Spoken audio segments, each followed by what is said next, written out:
আল্লাহ তাআলার কুদরতি পা জাহান্নামের ভেতরে ঢুকিয়ে দিবেন।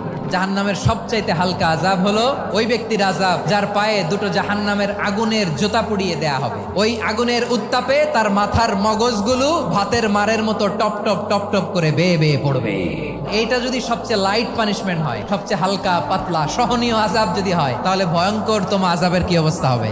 জাহান্নামের অবস্থা এত ভয়ঙ্কর হবে, জাহান্নামের ভেতরে লক্ষ লক্ষ কোটি কোটি কাফির মুশরিককে দেওয়ার পরেও জাহান্নাম বলবে হালমিম মাজিদ, আরো আছে নাকি, আরো দাও, আমার ক্ষুধা নিবারণ হয় নাই।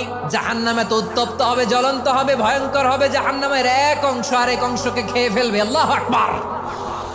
জাহান্নামের রক্ষী ফেরেশতারা কি করবে তারা নিজেরাও বুঝতে পারবে না। কোনো কিছুতেই যখন জাহান্নামকে শান্ত করা যায় না, আল্লাহ তাআলা তার কুদরতি পা জাহান্নামে ঢুকিয়ে দিবেন। দেওয়ার সাথে সাথে জাহান্নাম থেকে আওয়াজ আসবে, কাত বিইজ্জাতিকা ওয়া বিকারামিকা, আল্লাহ আপনার ইজ্জতের কসম, যথেষ্ট হয়েছে, আর লাগবে না। সুবহানাল্লাহ।